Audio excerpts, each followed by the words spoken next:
could that one disparate little thing I learned in that article written in the 50s have something to do with this article here? And then you bring it all together, right? I read literature chronologically, always start with the oldest, right? So I can kind of get my heads into the research, just like, so it's like a detective story for me. I don't want to read the recent review and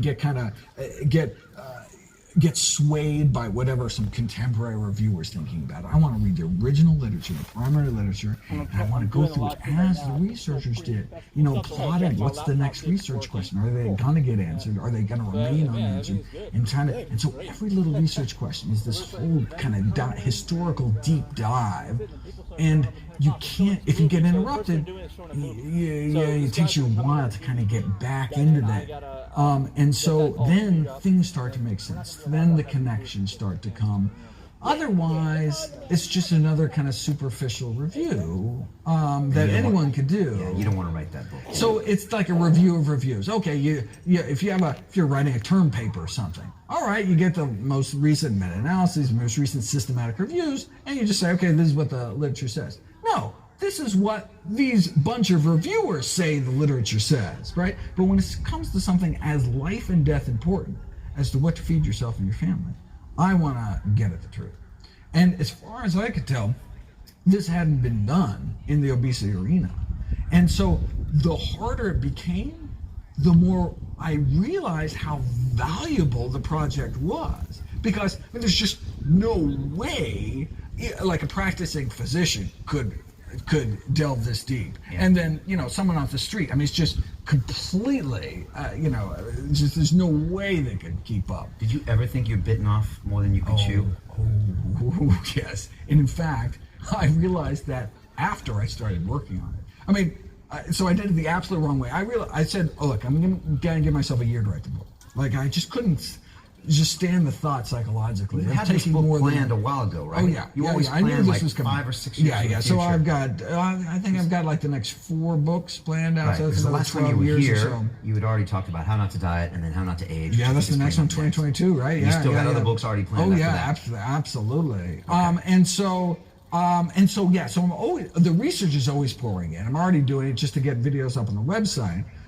But it's the deep dive that happens. So I gave myself a year, and then I realized how much the literature was. I said, wait a second, I can't do it in a year. There's no way. You could just parse it out. I can read, it takes me this long to read a study on average. It takes me this long to annotate it. It takes me this long. There's just not that many hours.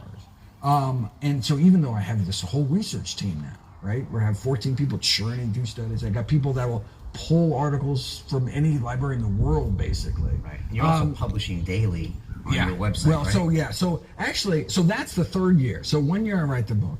1 year I go around the world speaking about the book. And that 3rd year is I script out 3 years worth of videos for Nutrition Facts. 3 years.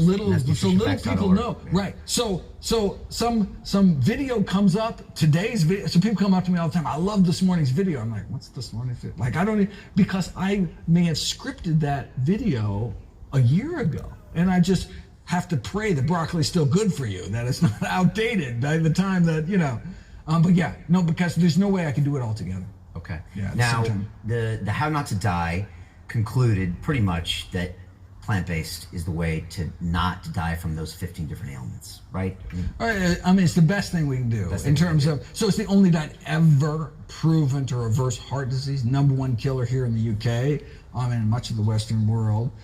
Only diet ever to reverse our #1 killer in the majority of patients. No other diet. So, if that's all a plant-based diet could do, then, reverse our #1 killer. Shouldn't that be the default diet until proven otherwise? So that's really where I ended that book. And the fact that it can also be so effective in prevent, arrest, and reverse other leading killers like type 2 diabetes and high blood pressure. It would seem to make the case for plant-based eating simply overwhelming. Right. And so that's really where it left. And the top 5 in that book were, like you said, diabetes, heart disease. What were some of the other? No, so number one heart disease, #2 cancer, right? And then depending on country we're going to, there's stroke, Alzheimer's, now up to actually 3, not for premature death, but for death overall here in the UK. Okay. Alzheimer's is just skyrocketing. Yeah, we need to talk about that too. Okay. So you came to the conclusion of that book, and it's like, all right, plant-based for all this stuff. Now you go into this book, How Not to Diet. How do you remain agnostic while you're pouring through all the research and think, okay, I'm trying to find the best stuff, right? But you just wrote a book that said plants are the best stuff. Right. So how do you do that? And you've gone on record to say that nobody should ask you what to eat. They should understand it themselves, right? They should make the decisions themselves. Well, I mean, when they ask me, right. So certainly, but I don't even want them to ask my opinion. I don't have opinions.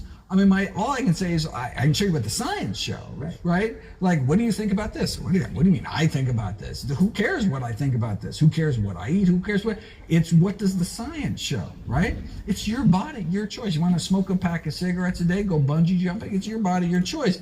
But as a physician, all I can do is share with you, based on knowledge and experience, people in your situation who continue to do X, Y, and Z, here are the predictable consequences of your actions. And then it's up to you. Right? That's the informed consent. That's all I care about. And that's important because, look, I spent a year plant-based last year doing my Ironman race. We made a movie about it, and it was great. But I also understood there's a lot of people get caught up emotionally in the movement. There's also the vegan movement, which I know you don't call yourself a vegan because you're like, I'm plant-based. Vegan tells you, I think you told me last time, what not to eat. Right. And what not to wear and that kind of thing. Right. And I've seen kind of a cult go around it, and sometimes people get very emotional, and that way it's not scientific anymore. Right. That's a little frustrating. There's a religiosity, right? There's this kind of... How does that make you feel? There's a zealotry involved. And the downside, I mean, and anybody, I mean, you come across something and you make this important realization. I mean, there's this natural urge to like, wow, I didn't realize this, and you want to go preach out and tell everybody about it, especially the people that you love, the people you care about. I mean, you want to go out and be like, wait a second, do you know that you don't have to die from heart disease? You don't have to, you can reverse your diabetes. Of course, you're going to have that passion, especially for those closest for you that you want around for a little while, right? Yeah. But that kind of preachiness, I mean, no one wants to be told, what to do, particularly what to eat. Very personal decision. Very personal, right? It's tied into family and culture and absolutely. In America, it seems like you don't. In America, just yeah. Your Hands food up, is right, almost right. like Don't should be tread one of the on me. amendments, right? My right to bear arms, a right to eat what I want. Right. Apple pies in our veins. Yeah. Right. All right. Absolutely. You're like you try to then stick really to the science. So it's all about the science, right? And so open at all times for any argument. I mean, so people, as you describe, as you open in the bio, he's an advocate of a plant-based diet. I'm an advocate of an evidence-based diet, and that just so happens to be a plant-based diet. But that my loyalty is to the science. My loyalty is not to any particular finding. Okay. What if there was 100 studies that were published tomorrow with a billion sample size that said red meat was the best diet going forward? Then I'd tell people to eat steak. I tell people to eat steak. I appreciate that about you. Well, no. I mean, right? No. I mean, but that's just, you got to follow the science, right? I mean, it's like if smoking all of a sudden is going to extend my life. I don't like the stuff, but and look, I may choose not to smoke, but I tell people, we're wrong, go out there and smoke if you want to live long. Okay. All right, so you go in to do this How Not to Diet. What were some of the big things that started materializing as you're gelling and getting all this stuff? And again, you're underground, literally and figuratively. And I know because I reached out to you last year to actually do a Skype call for our documentary, and you said no, and it hurt my feelings. But I thought he's writing another big book, and people should also know that you donate the profits of your book to charity. Yeah. I mean, that's a big deal. No. Yeah, that's a lot of money for your last book. Well, no. I mean, but it's so important from so many reasons. I mean, so it was Nathan Pritikin saving my grandmother. I want to do for everyone's family what Pritikin did for my family, and that's really what the motivation is. Yet there's this corrupting commercial influence in science in general, medicine and nutrition particularly. Is I didn't want to just get lumped in. So even if you're not selling some brand of snake oil supplements or foods, the fact that you're selling your book, you're selling your then I didn't want to get, you're only telling people to eat X, Y, and Z because you want to sell a book telling people this X, Y, and Z, right? Yeah. I didn't want to have that conflict, even that perceived conflict of interest. Yeah. So it's like I'm doing this because I'm a physician and I care about people and I want people to live long, healthy lives, period, full stop. And that was very important to me. Where does that money go? So it's all, I don't even see, it's not that I donated to charity, it's in the book contract that it never comes to me, period. And so it goes to a donor advised fund, and then whatever, and then can go to any 501c3. Okay, gotcha. Which is, so it's kind of limited to U.S. nonprofits, but often you can find kind of U.S. affiliates elsewhere if you want to donate money around the world. And there must be a chunk of change if you're selling $750,000 copies of books. Even the advance for the new book, it was $1.5 million. And it goes into charity. Yeah, all charity. It's crazy. And then the royalties too. I mean, everything. Every penny. It's a lot of money. Yeah. You mentioned Nathan and your grandmother. Can we tell that story really quickly? Just to give people some context. Because I mean, it's important for them to know that there is a personal side of you that motivates you. It's not. Well, this is how I came up. I mean, I would like to think, well, I'm just a scientist and I just found the science, right? But I mean, what drew me to even look into this was the story of my grandmother growing up. My dad's mom, who I was just a kid when she was sent home in a wheelchair with end-stage heart disease to die. Wow. Where'd you grow up and what year was this? So this is in the 70s. Okay. I was like 9 years old. She was living in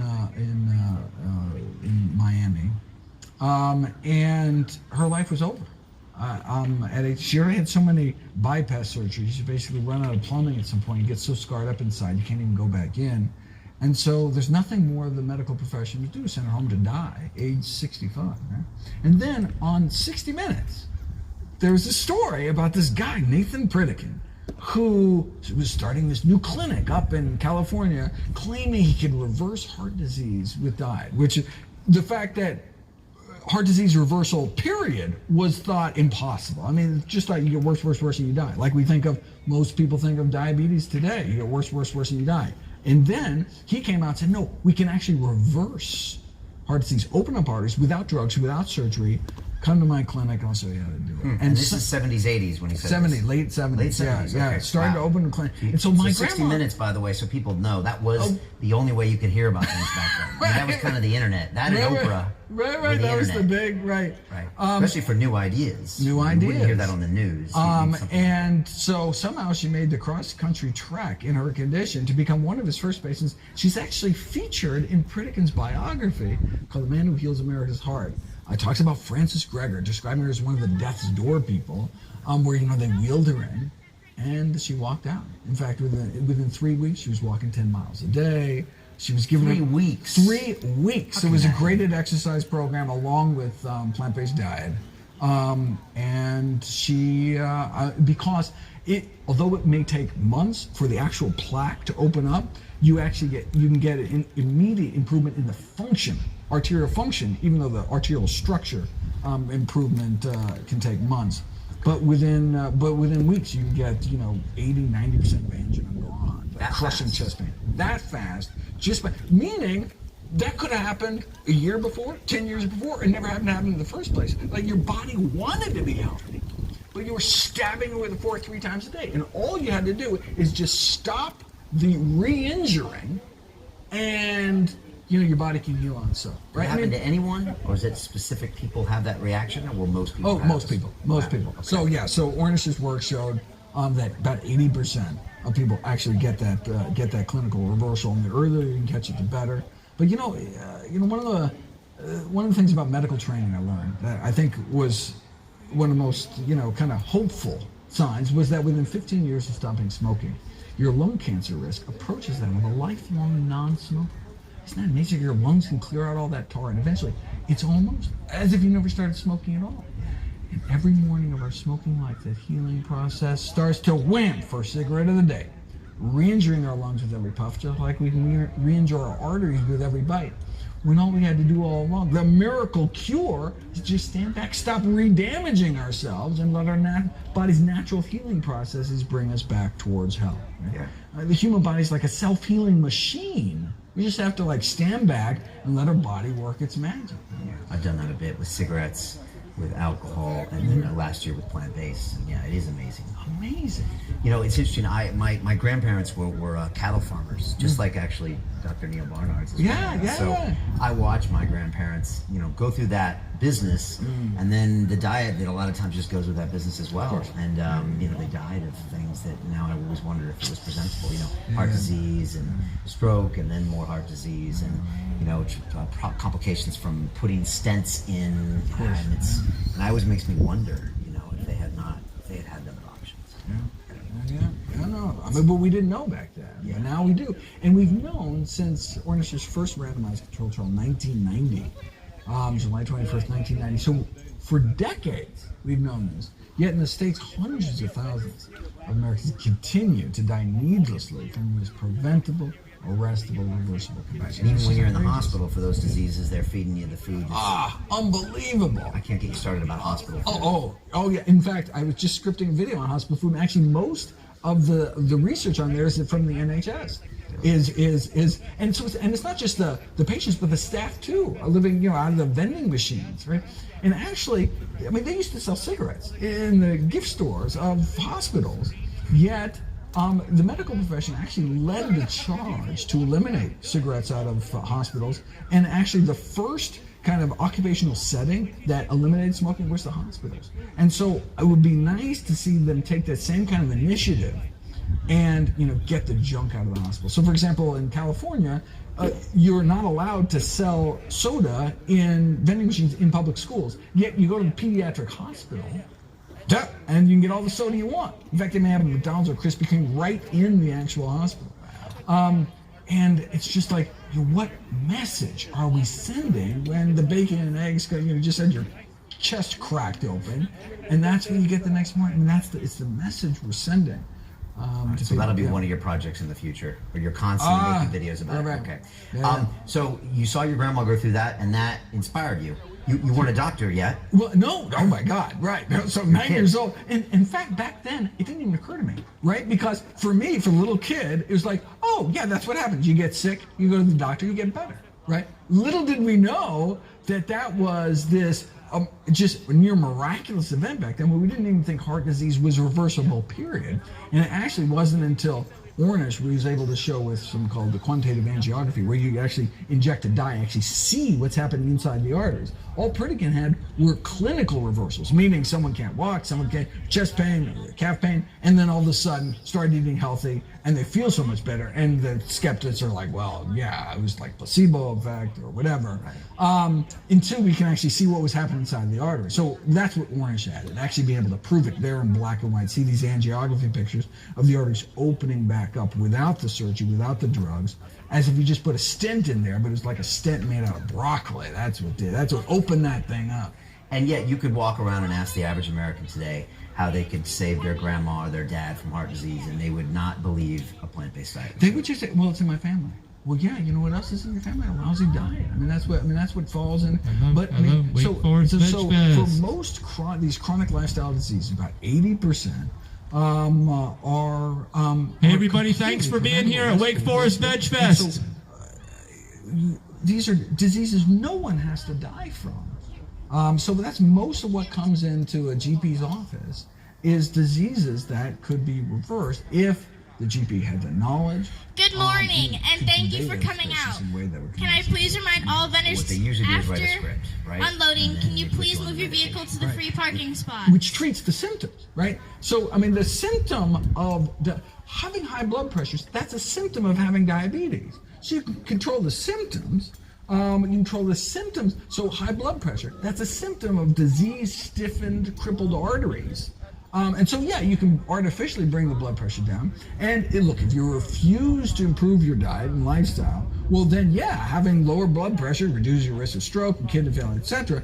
But you're going to have that disease for the rest of your life. That's why you have to take those drugs every day for the rest of your life. If you actually want to treat the cause, not only can you get rid of the disease, period, but actually works better, right, than just trying to deal with the symptoms. But of course, where's the money in that? So is that ignorance of the doctors, or is there a financial incentive, or sometimes it's hard to tell? It's the system. The system is just not set up to reward healthy behaviors. Doctors in the States aren't reimbursed for counseling patients on eating a healthier diet. And here, if you have 10 minutes with a patient, yeah, you can write a script, but can you really, talk to them about, what's in their cupboards at home?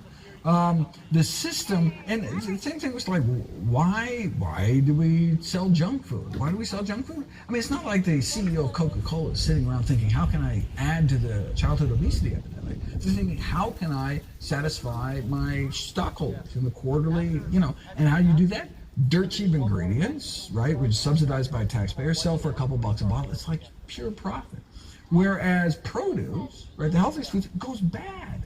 I mean, it spoils. It's like the worst thing to sell, right? It's not a branded product. Even a broccoli grower is not going to put an ad on TV for broccoli because you just buy your competitor's broccoli. Like, there's just, the whole system is set up. You want a snack cake that sits on the shelves for a few weeks. Now, that's how you make money. And so it's not like there's this like conspiracy to make people sick. It's just there's a conspiracy to make people money. I mean, the system is to make people money, and unfortunately, what's most profitable happens to be what's least healthy. Yeah. And same thing in the medical field. All right. I mean, the most profitable thing as a primary care physician is what's called a blood pressure check. It's actually the most common primary care appointment. Is someone has high blood pressure, on blood pressure medications. You come in, check your blood pressure, we tweak your meds. Right. Simplest thing. Doctor can do it in their sleep. Right. Easily billable. Right. The drug company's happy. Everybody's happy. Right? I mean, it just makes money for everybody. It's a big profit margin. The insurance company reimburses everybody. I mean, right. It's like and so to come and say, well, no, wait a second. You don't have to be on these medications because you can get rid of the disease, dramatically decrease your, risk of these endpoints. But it just, there's no hooks there's no profit motive driving that end. And so all we have is the science. All we have is the information, be able to inform people, and it's just going up against these, really powerful industries. Right, but people are listening because they're reading your books, and you see people making changes. Yeah, it's just amazing. It's just going against a system that blocks it. Right, but I mean, that's what keeps me going. Is how many people who, if they knew it, would change. I mean, there are some people. Well, a lot of people. It takes a lot of different, like the 10th time they hear about something, they start looking into it. But there are people who, once they know, the next day, that's it. They're done, right? And how many people are there out there, and they just haven't heard, right? I mean, until everyone. That's when I retire. When I retire, it's not when everyone's eating healthy. Everybody's just informed, right, of the risks and benefits. They know, and then they make their own decision. Look, make whatever decision you want, but the fact that the food industry is trying to confuse people, right, intentionally trying to muddy the waters, and you get all these conflicting messages. That's what I can't stand. I'm like, once you know the science, then make up your own mind. So the food companies are playing a little fun and games with the this and the that, and the bacon is good, and the diet foods that have the sugar in it. So you're coming up against that. All right, let's talk about the movie Game Changers. Yeah. You're a scientific advisor to that. Amazing. I'm guessing that is an attempt to put out some ideas and messages in visual form to kind of counteract everything that's happening. Tell me you've seen it. I saw it. And I saw you think it's in there? Okay. Yeah. Well, James Wolfe was going to be here. And so, yeah. I saw it. As far as I'm concerned, it is the single best piece of film ever put out by the plant-based movement. I mean, so basically, I mean, there's lots of resources out there. The health and cowspiracy.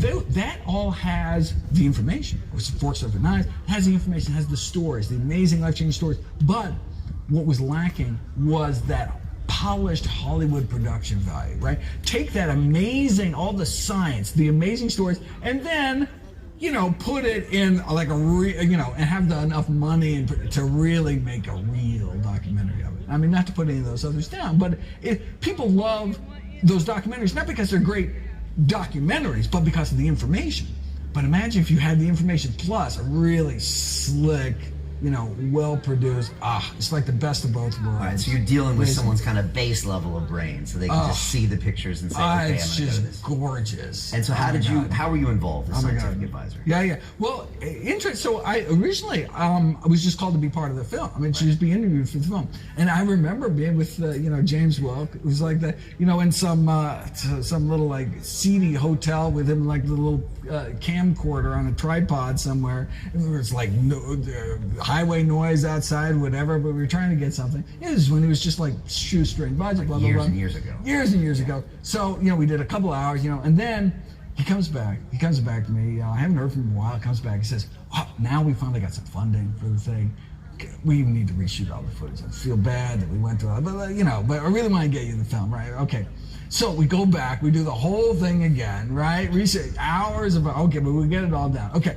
Then, and that was like another year goes by. Then it comes, okay, now we really have money. Then we got these fancy high-def cameras. We got, James Cameron, yes, Arnold Schwarzenegger. Yeah, okay. So we did it again. We do the whole other thing, a whole nother afternoon of film. It goes with the entire crew now and all the lighting. And then I get cut completely from the No, but I am 100% in favor. I mean, I wouldn't replace a frame of that movie with me or anybody else. I mean, it was just done perfectly. But I would have rather seen you in that. But the role that I was able to play is just to go through and make sure all the science is set.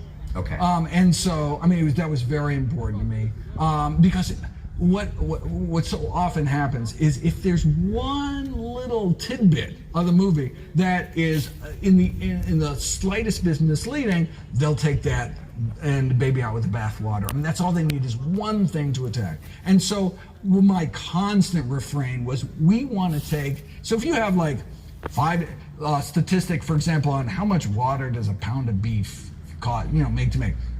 And you could get like the USDA number, you could get like the environmental Greenpeace number, or the industry has their way skewed in the other direction. What statistics should we take? Well, we take the industry. We go bend over backwards to take the most conservative possible statistics, because then we are just untouchable, right? The science is so strong. I mean, by taking the weaker statistic or the biased statistic, you're almost saying like, yeah, the evidence is so weak, we have to exaggerate. No, it's so strong, we can under-exaggerate. We can go the opposite direction and still just have this overwhelming. So, I mean, that was my constant push. Let's just absolutely use the most conservative, and just trying to keep it, and everything cited to the teeth. I mean, that was just super important to me, because I knew how, as the movie evolved, I knew what an important tool it was going to be, and I did not want it to be dismissed over some, some carelessness. Okay. Have you been hanging out with James Cameron? Oh my God, no, but I've talked to Susie, his wife. And they're really big into plant-based. Oh, super sweet folks. Yeah. And it's really from a more of an environmental standpoint. I'm seeing that a lot on college campuses these days. Okay. Is people are telling me they're going for the environment. Like that's totally new to me. Very plant-based for the environment. Yeah, plant-based for the environment. Yeah. Look, I saw the movie. It was very beautiful. Yeah. The only problem I had is I felt that sometimes they were rolling out these beautiful athletes and showing them on screen when I didn't think they necessarily represented the top athletes in the world. That's what. So there's a strongman on there, but he's not one of the world's strongest men. And there were some Olympic athletes on there, but they weren't the top athletes. And so for me, I was like, okay, you can find some correlation, but I don't see the causation. That's what I didn't like. And I thought some of the science stuff was a little gimmicky, and the erection stuff, I thought it was a little gimmicky. Oh my God, that was awesome. Come that was on. totally my idea. That really? was my idea that to makes do that. Sense. Oh my God, that was That makes brilliant. sense. Okay, so the all you need to do, I mean, the current culture as now is you need meat for protein. How could you possibly build muscle without? So to counter the culture, all you need is a single example of one person anywhere building any amount of muscle, and then you can't build muscle without meat. Is right. I mean, that's what you need to get. We are so far on one end. I guess so. All you have to do is wait a second. Can you have any endurance? Can you have any strength? That's all we need to do. So and I think it showed it beautifully. To the lowest common denominator. But it is. Have you been out on the streets? Yeah. Are these people in life? I mean, I live in London. That's my problem. I mean, no, but look, I talk to people on flights all the time. I'm stuck on a 7-hour flight. And I strike up a conversation. It's like people are clueless. I mean, just these real. Just they don't know anything about nutrition, and that's the way the industry likes it. Wants people confused, so they throw up their hands and eat whatever's put in front of them. That's the way the system is set up. So, I mean, that's all we need. That's all this movie had to show. You could do it.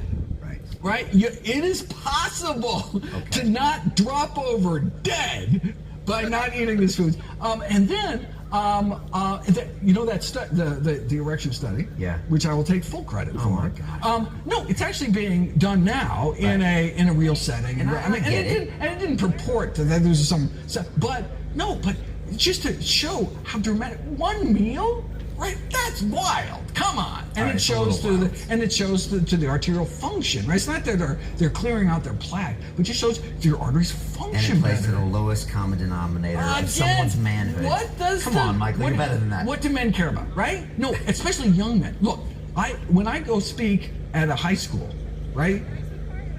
Breast cancer is going to go over their head. I'm going to talk about stroke, dying of a heart disease. That's what grandparents okay. So I talk about athletic performance. I talk about acne. I talk about about things talk about erections. That's what young men care about. Okay. Right? All right. Okay. I get it. All right. I get it. All Look, right. what you got to do it. I get it. That's fine. The blood and the plasma's cloudy. I was just like, my scientific mind was like, all right, one looks cloudy, doesn't look cloudy. Your blood is a milkshake after drinking, after eating Where's a the science, cheeseburger. though? I'm looking at it, so I got these unscientific guys that say it looks cloudy. I mean, does that? But it is. There's actually something called lactescence, and so that's the cloudiness or the milkiness of your serum. Okay. That's what happens after you eat milk. That's how much fat is in your. And the consequences of that fat are the insulin resistance and arterial crippling and all these downturn. So we're just trying. But otherwise, it's numbers on a screen. It's numbers in a graph. Right? How can we take numbers in a graph and actually make some kind of visual impact of it? That was the. I get it, but I would say you can do it yourself. But there were no. Spin down your blood after a cheeseburger, Okay, and you're like, I'll what? look at it.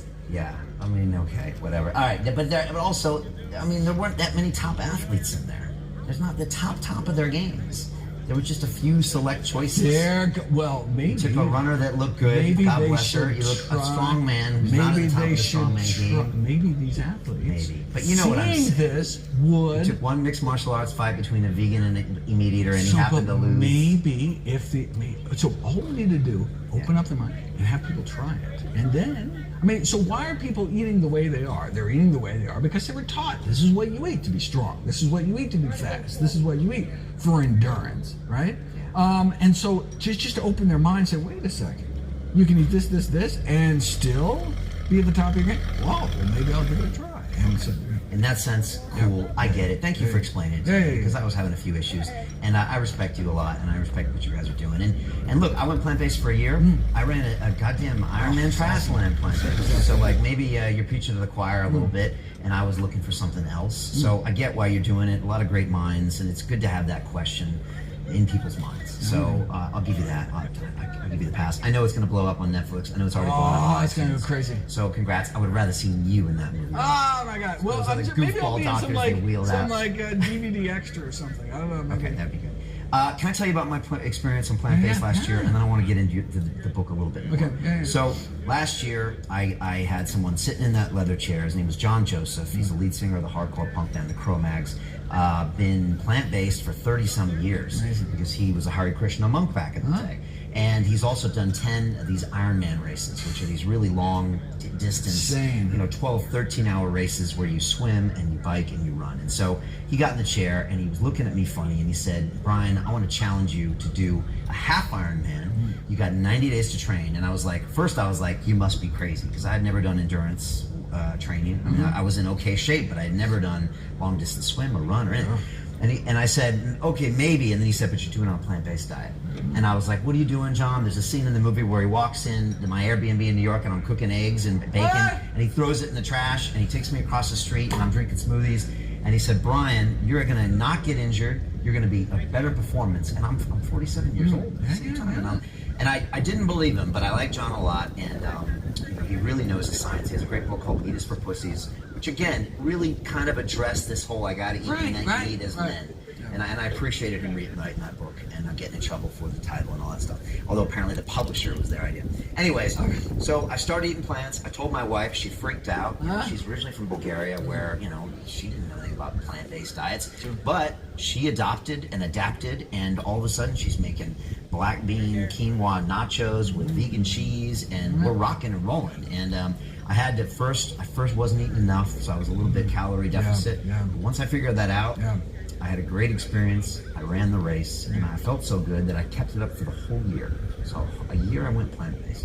And towards the end of the year, I just asked myself this, Michael. I said, am I doing this because I'm dogmatic, or am I doing this because this feels like the best nutrition? And I have a history of doing things because I'm dogmatic, or doing things until they kill me.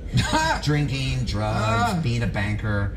So it's true. So I thought, why am I doing this? Hey everybody, And I welcome to introduced Wake some Forest Veg fish Fest back in again. my I just diet. want to remind everybody, Grass-fed vendors, beef, thanks for being here. And I just As thought, soon as you what? I finish just don't know if it's the unloading, right nutrition please source. Now, move your I am vehicle not doing a lot out of that. the I disabled eat a lot of parking plants, and I'm not to eating the cheeseburgers all large the time. parking But for lot me, that I is feel good out with this diet. further a And little a bit lot of away in people the that have park. been We vegan decided for there 5 so that you could be years that are closer, as actually close as now possible to starting where you're to setting experiment up. with some animal protein. So When you, what do to get to that parking lot, just go out of the disabled It parking sounds like you're eating better than 99%. and turn left, and you'll see the big parking lot there. Thanks. Right, so that's fantastic, right?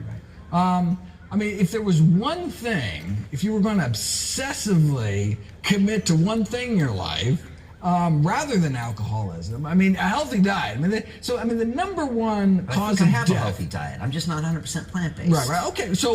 But you could eat a healthier diet, right? And we could all eat a healthier diet, right? Every time, it's a zero-sum game. Every time we put something in our mouth, there's an opportunity cost. There's a lost opportunity to put something even healthier in your mouth. And this goes for anything, right? You eat a banana, you just had a lost opportunity to eat blueberries, which are healthier than a banana, right? So you just put one thing on oatmeal or another thing on your oatmeal. Right. And so that's like, when you say is X food healthy or not? Is grass-fed beef healthy? Compared to what? Compared to bacon? Absolutely, right? Compared to chickpeas? Nah, that'd be hard, right? But so everything we eat we should just all try to nudge everything up. And if eating a little bit of animal protein is going to keep you eating all the other wonderful food in your diet, right? I mean, if just that psychologically, right, saying, well, I don't want to be one of them, right, and that. or look, I don't want to worry about holidays or whatever it is. Yeah. If that on a day-to-day basis keeps you, stuffing your face with all those healthy whole plant foods, it's not what you eat today, or tomorrow, or birthdays, holidays, special occasions. It's what you eat day to day for like decades from now. What are you going to be in decades? So whatever makes it sustainable for you is the healthiest diet.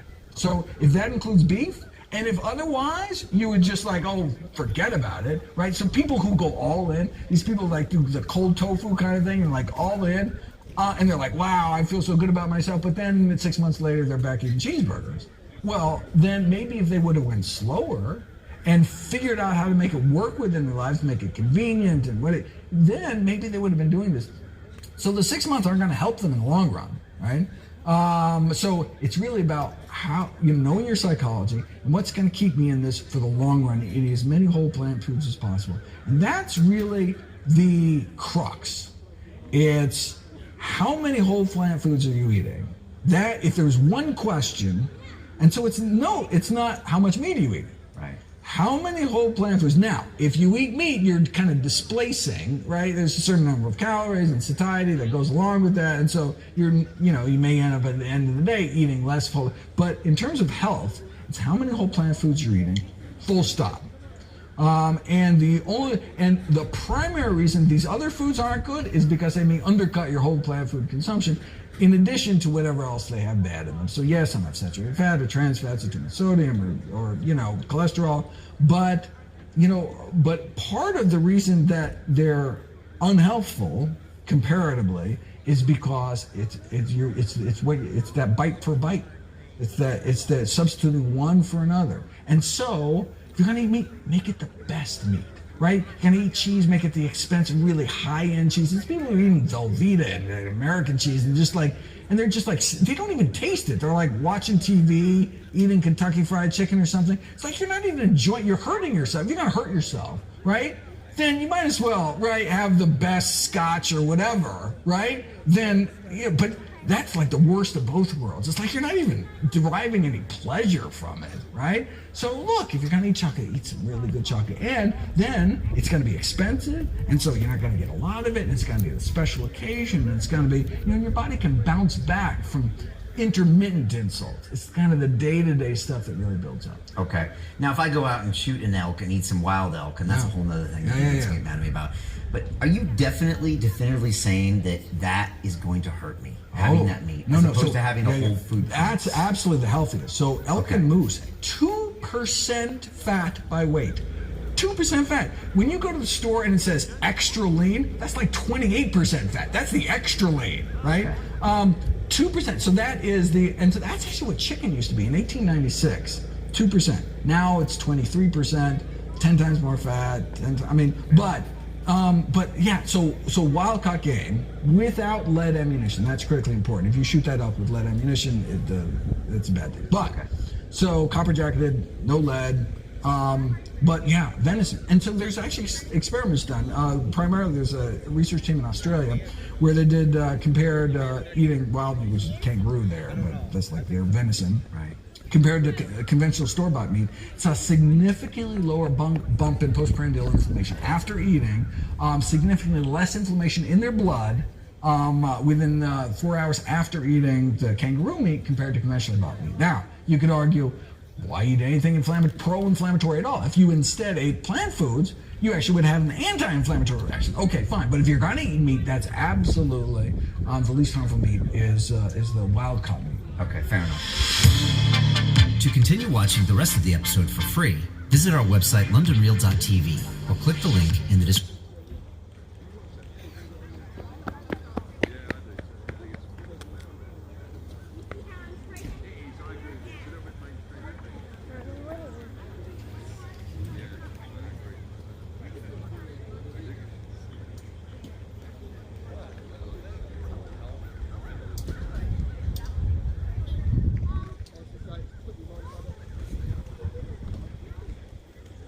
Hey everyone, so I'm super excited to announce our brand new project, which is the Off the Hook truck.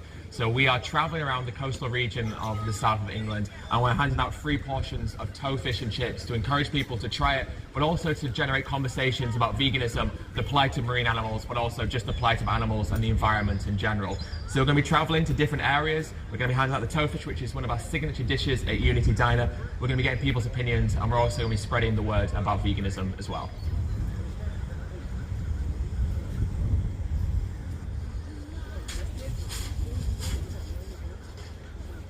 Would you like to try some? Yeah, please help yourself. I mean, oh no, it's completely free, but it's vegan fish and chips. Well, I'm really glad that you like the chips. That's good. Perfect. We're 50% of the way there, then, right? And the tow fish is good. Fish. On the yes. My God. I'm so. It's fine. The tartar missed me, so it's all fine. I don't mind being attacked by vegan food. I tried to talk on the beginning when I tasted the fish. Yeah.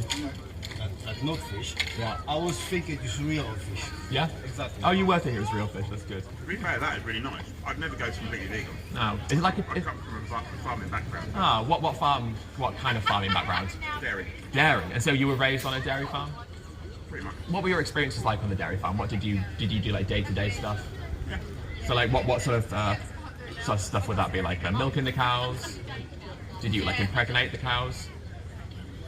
No. Did you take the babies away? No. But was that done on the farm? No. What happened to the babies on the farm? Even the boys? Sometimes some of them went off for me. Yeah, some were off like for veal perhaps or something. All this, yeah, absolutely. And what about say when the females, when they can no longer produce milk, they all went to slaughter? Usually, yeah. Yeah, usually. Did you ever go to the slaughterhouse with them? Yeah. And did you ever go into the kill floor and see the process, or was it kind of like dropping them off in the yard? Very humane. Yeah. And so define like what that would look like. What's a humane slaughter? Where it's instant. Instant. So. Rather than the halal version, which is not even evil. And what does the word humane mean then?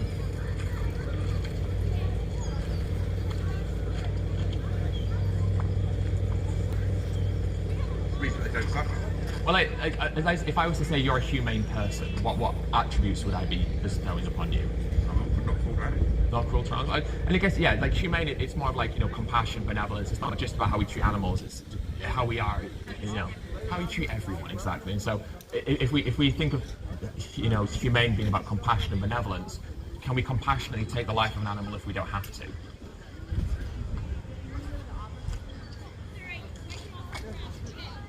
Yeah, awkward timing. Yeah, it is a difficult one. So I do enjoy eating meat. Yeah. But we had like a small herd. Yeah, very small herd, yeah. A couple of years ago, turkeys. I'm not gonna lie. In a couple of years, Yeah. we've also ended up with turkeys. No, right. And when they become more than just a meal, Yeah. more than just a piece of meat instead of a wrapper, Yeah. it does become harder. Yeah, of It course. does become harder. If we do away with dairy and stuff like that, Yeah. then a heck of a lot of animals aren't going to exist anymore. True. Yeah. I mean, well, the thing is, like, the animals that we bring into production now have been selectively bred, right? You know, they're not necessarily genetically natural animals. But even so, the way I see it is, we have driven, you know, a lot of animals to the brink of extinction. A, because farmers hunt predators to protect livestock, to protect profits, which makes sense. We've also destroyed huge amounts of habitats, deforestation and such, to make way for grazing. That's maybe true in foreign countries, but not in the UK. Well, I mean, if you think about it, if you drive around the UK, the majority of the land is flat countryside, right? And it didn't used to be. It used to be rainforest, because we had rainforests, so big forest lands. And we've destroyed all of that, mainly for agriculture, 80% of it. It used to be. It absolutely did. Well, it hasn't, because if you think about fields, it has. Before agriculture, let's say for the sake of argument, it's just forest lands. So we've decimated huge amounts of forest land to make way for animal grazing, also plant-based agriculture, a lot of that to feed the animals in general. And so we've actually taken a lot of animals, where the habitats, and since we restored the land and reforested and rewilded it, we'd have less cattle, of course, and less sheep, but we'd also have a huge abundance of natural biodiversity, so natural wildlife that could replenish, which would be a lot more harmonious for the ecosystem. It's green, but it doesn't mean it's healthy. It doesn't mean that, but it doesn't mean it's healthy, because we decimated huge amounts of the land. And if you go across these fields that are used for grazing, there's not really much life apart from the animals that are being placed there. But it's the agriculture. Yeah. Absolutely it is. Absolutely. Helps the environment.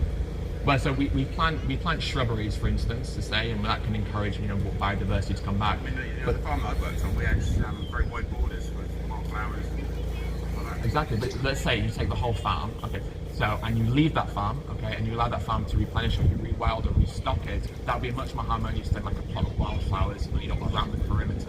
And so I don't deny that some farmers do have environmental, incentives and do help, but actually overall their industry is still detrimental to the environment in general.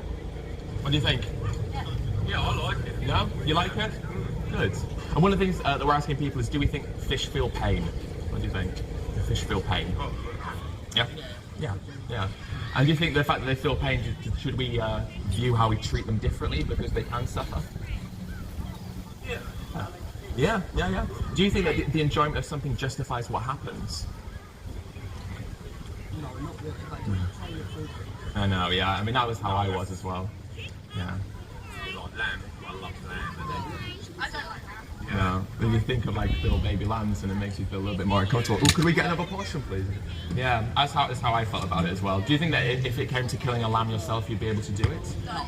The trouble because of our generation, it's a bit different. Yes.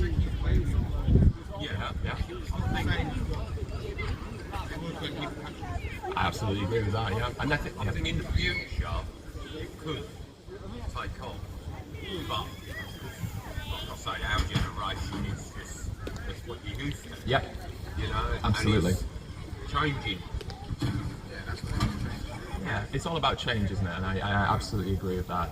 And I think it's important that we become more conscious about our choices, and especially like lambs and fish. And we see them in fields, especially lambs during lambing season. They're so cute and adorable. And we don't think about them going to the slaughterhouse at the end. And even with fish, we don't think of fish maybe as the same as cows and pigs and such, but there's still animals that feel and suffer that we've acknowledged. And yeah. But there's on these slides. Next Sunday when I put the lamb up, put the mint sauce on, I'll be like. Have a look. Well, tell you what, take this flyer as well, because there's some information on there. I've got one. Oh, you've got one. Okay, there's some documentaries on the bottom here that we really recommend. I saw that on Netflix.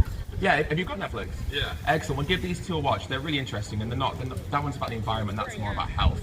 But this top one's about what happens to animals in the UK. So if you want to know about what happens to animals, this is free to watch. 45 minutes long on this website, and it's definitely eye-opening. I think. Yeah, give it a watch and see what you think. Yeah. Have a lovely day. Thank you for the conversation, guys. Appreciate it.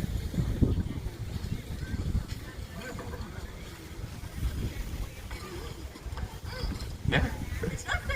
Oh, good. Oh, I'm happy to hear. That's wonderful. What would stop you guys from trying veganism, do you think? Is it a taste thing, convenience thing, or just like a habit thing?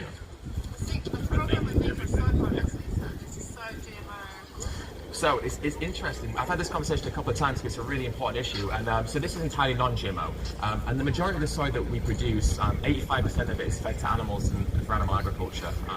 So in the UK we use 1.8 million tons of soy every year, and that's all GMO. But most of the vegan products use non-GMO soya, and it's actually sourced from places like France and Europe. So it's not from the Amazon, which is incredibly unsustainable, of course. So the unsustainability of soy and the problems are normally to do with animal agriculture. But it's a really, really great question. Yeah. Excellent. Well, on the back of this flyer, there's a few documentaries, a couple on Netflix. I'll take that, don't worry. So if you have the time, I would really highly recommend watching them. There's one about the environment, what the hell's about health, and this, yeah, please. And this one at the top, Land of Hope and Glory, is 45 minutes long. There you go, sir. I've seen Cowspiracy and What the Hell. What do you think of Cowspiracy? Yeah, really good. To me, help yourself. Yeah. Slaughtering a cow humanely with a bolt, that doesn't upset me. Sure. The effects it has environmentally is more what would drive me. So my mate who's very into this, he's sort of educated me. Yeah. I've even said to my girlfriend who's vegetarian, I'm like, oh, well, I'm just keen to go down that route. Good for you. More about the environmental impact of food rather than the human aspect. Yeah, I mean, I think that that's the thing about veganism. There's so many reasons to go vegan and plant-based and such. And from the animal perspective, I would just say check out Land of Hope and Glory because that's about the ethics. Yeah, definitely. It's 45 minutes long, free to watch. It's not pleasant, but I think it really talks about humane slaughter and what that looks like and whether or not it's right. We do eat meat, or I do eat meat. Sure. But I don't eat lots. I eat ethically reared and sourced meat, local meat. When, yeah. A little, not very often, rather than crap meat. Sure. So I like everything in moderation. And I don't want to keep you too much longer because I appreciate the time, but just when you use words like humane, what does the word humane mean? Like, is it objective? I think putting a bolt to its head as painless as possible. Sure. Oh, obviously, not transporting it too far. Well, but what does the actual word mean? Is like just if I said you're a humane person, what kind of attributes would I be bestowing upon you? It would be a tranquil. That's a funny question. Yeah, I can imagine, right? Yeah. Humane. I wouldn't harm anyone. I guess it's a contradiction because humans are fucking everything up, really. Well, yeah, I mean, it is a funny, but I mean, the word humane is supposed to be where this glorious sacred animal who is good to the earth. So it's a contradiction. It is, and that's the point I was driving at. It's like, so I think the dictionary says it's like compassion, benevolence, those kind of words. And I guess the last question I ask you is, we may well be, but maybe not. well, that's the thing, right? And if we don't have to take the life of an animal, can it be done in a compassionate or benevolent way? That's what led me to veganism anyway, because I just realised I didn't have to, and it didn't, even though I use words like humane and ethical, at the end of the day, if it's unnecessary, then to take their life can surely never be compassionate, or therefore humane either. Yeah. And I respect you guys stopping. Thank you very much. Have a wonderful day. And I really appreciate you stopping. Thank you for trying it. Lovely to meet you. You're welcome. Oh, good. Nuts. Amazing. Cool. Have a great day, guys. Thank you. Do you think that veganism is something any of you would consider trying? Yeah.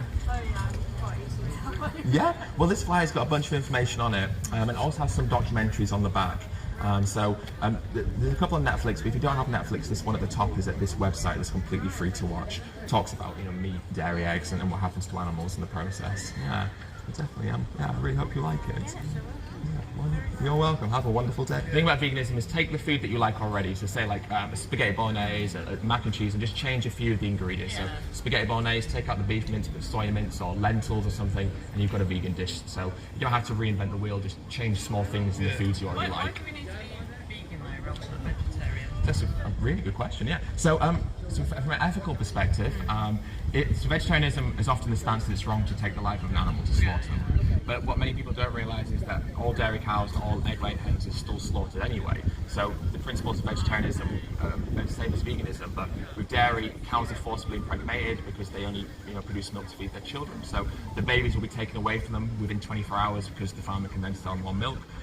The babies will either be sold for veal in Europe, if they're male they'll often be shot soon after birth because they're a byproduct, or they'll be raised to join the dairy herd.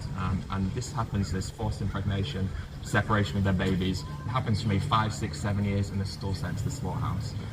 And in the egg industry, male chicks are useless, chickens, and they won't grow to be the same size as the chickens we raise for meat. They're a different breed. And so all male chicks in this country and indeed across the world are killed as soon as they're born, either by being gassed or by being thrown in a macerator, which grinds them alive. And then egg-laying hens. They're about 72 weeks, and then they're sent to a slaughterhouse as well. Yeah, maybe not the answer. Yeah, I appreciate it. But this is. Yeah. Yeah. Yeah. Do you think that kind of like personal preference of cuteness means that their worth of life should be different? But we are like because we love dogs and we love cats. And yeah, exactly. No. Do you think morally there is a difference between the animals we wouldn't eat and the animals we would eat, or is it morally the same? Yeah. But with that question, when you're brought up like that, absolutely right. It's cultural, it's traditional. But do you think culture should dictate? Hey, wake force bedrest. Just want to announce that in about 8 minutes, maybe 9, we're going to start the Code Blue movie, which goes for an hour and 42 minutes. A scary thing, but we're going to start it hopefully right on time, right at 10 o'clock. Yeah, and he was one of the biggest meat eaters at the moment. I think the biggest problem with being vegan is that I haven't got enough time to work out what's bad. But that, see, that, and I agree with that. At the beginning, you've got to check labels, make sure. But then once you know it, you know it. That's true, some wine, but it's getting easier. But as you say, once you, or as I was saying, once you know it, and then you know I can have this, I shouldn't have this, I can't have this, whatever. Where I work, we get free food and we're fully plant-based food. Yeah, that's good. That's really good. Yeah. We're getting there. We're trying. I'd be vegetarian. Yeah. Right. I wouldn't go out and do it. Exactly. Yeah. And I think that's there's an expression, isn't there? Chicken factory, I wouldn't eat chicken. No. It's because we're so detached from the process. We can. That's what. Yeah, if we just see like just a piece, it means nothing, does it? No. Because we don't see what happens to the animal up until the point they arrive on the supermarket or in the restaurant, and we're so detached from it. And so this documentary here is about maybe reattaching ourselves to the process and becoming less distant from what happens, because it's only through education that we can be informed to make decisions, and knowledge is power, and the more we know, the more we can be true to how we feel, And we're all against animal cruelty, but we turn a blind eye to what happens in slaughterhouses and in farms, because we like to just think we like to think it's free range, ethical, humane, but these are just labels. They don't mean anything in reality for the animals. I really appreciate you stopping. Thank you. Yeah, absolutely. You're welcome. Thank you so much for trying it, and it's a pleasure meeting you both. Have a wonderful day. Lovely to meet you. One of the questions that I'm kind of asking people is, what would stop you from trying veganism, do you think? To be honest, we've introduced it as a step, as a thing. We're using soybean replacements instead for spagballs, chilies and all that. We're doing, we've got the large bits as well. The chunk the chunk ones, which actually kind of like can replace quite a bit. Not too bad, right? Yeah, so there's the kind of initial steps there, like doing like three meals a week or whatever, and then what is it? Open to it. I'm really happy to hear that. And what is it that's kind of leading that openness and that change? Probably more the animal cruelty is one side, but the pollution side of it, the fact that CO2 and everything like that. Dreadful, isn't it? Yeah. And one of the reasons we're focused on fish with this right now is because of the pollution from the fishing industry, but the plastic from the nets that are dumped, but also just the degradation of our oceans from overfishing as well. You think that your end kind of point would be veganism 7 days a week? I think generally yes, but I don't think I'd rule out a steak every now and then as a treat. As a treat? Just like actually good, like big, nice bit of meat rather than messed processed. Well, that's exactly what I said to myself. Before I went vegan, I said to myself, it's all right, one day I'm going to, because I used to like steak as well, one day I'm going to have steak again, one day I'll have a cheeseburger, a beef cheeseburger again. And I said that to myself just to make it a little bit more palatable, to make that check step. But when I've been vegan for like maybe 3 weeks, I just stopped wanting those products. And my taste buds changed, my attitudes changed, and the more I knew, the less I wanted it. So I completely resonate, because that you are me 4 years ago, so to speak, and it just takes, try it, see how you feel, and I'm sure you maybe won't want those things after a little bit of time as well. But yeah, watch these documentaries. Definitely check out Land of Hope and Glory, I would say, because it's all UK based, and it is about the ethical aspect, the animal cruelty. But if you're interested in the environment conspiracies, a must watch as well. What do you think about you trying veganism? Would you try it? Me personally, no. It's not my thing. So, what do you think would hold you back? Probably the most common thing I find is the texture of things. Texture? So it's like and some things like certain things like bacon, and so much sausages involved. Some of the vegan stuff we try free from and all the others. Yeah. So quite nice. Yeah. Just before you try it, because I don't want to keep you too long, do you think that like the enjoyment, like the taste of the bacon or something, does that justify what happens to the animals? Like, No, it's just I've been brought up on it. Yeah. That's the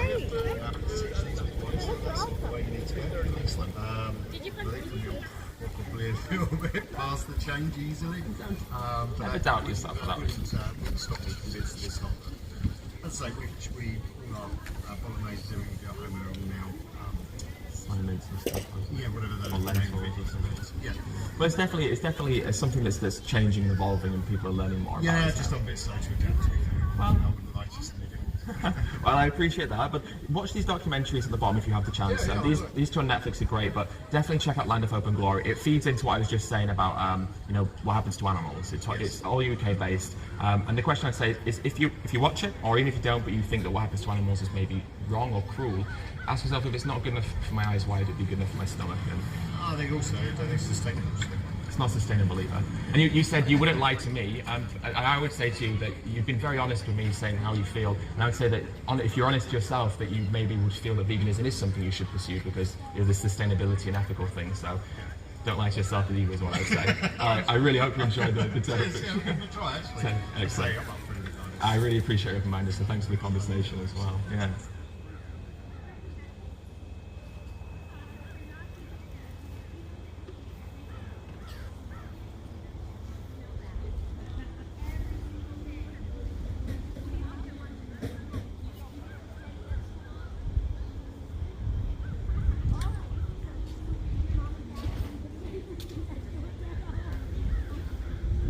He looks older than his age. He is funded by meat companies on his podcast. They're his #1 sponsor. Dr. Khan, before we get started, why don't you just tell everybody what your background is? You will be representing the vegan portion of this discussion. Hey everybody, this is Klaus from The Greenhouse. You might have seen the debate between Joe Rogan and vegan cardiologist Dr. Joel Kahn. Well, I sat down with Dr. Kahn recently to speak about this debate. And we spoke about other topics as well, including the upcoming film The Game Changers, as well as the carnivore diet. It's a really fascinating interview. I hope you enjoy. Dr. Joel Kahn, thank you very much for being here today. Appreciate your time. Let's talk about The Game Changers. Everyone's talking about it. Have you seen it, and what's your take?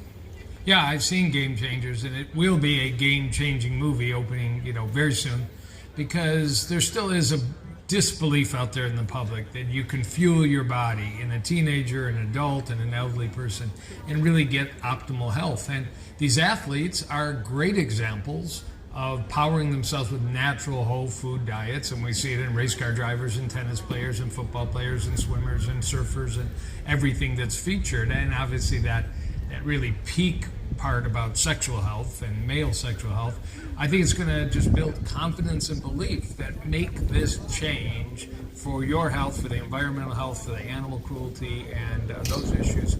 So I think it's going to be a big winner.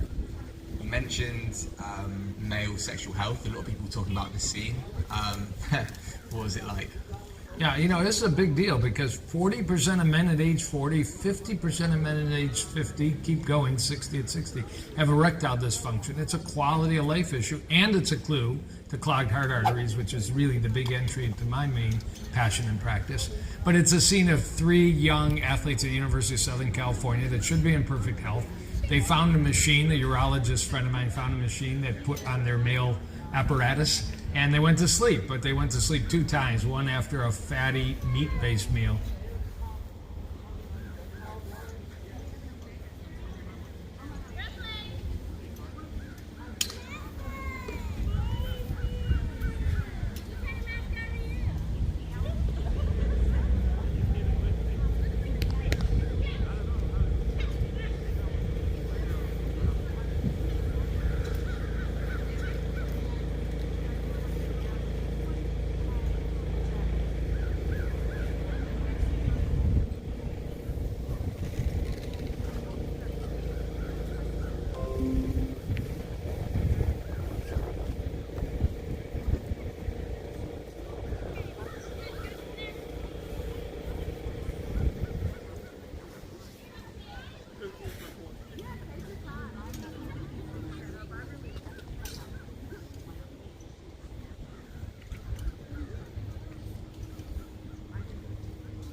If you're a business owner, you can expect more from Cox Business.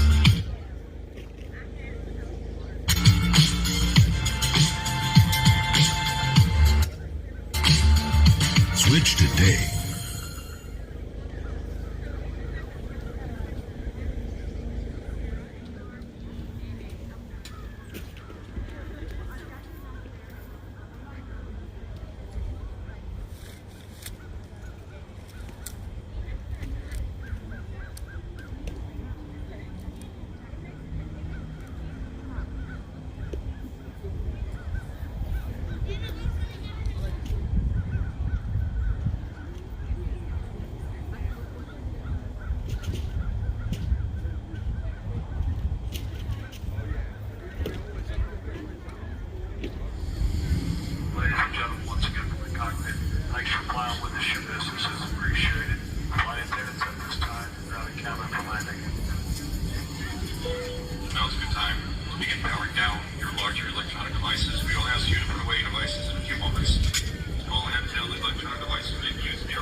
All right, everybody, sorry for the delay. This is the Code Blue movie. Started a few minutes late, but enjoy.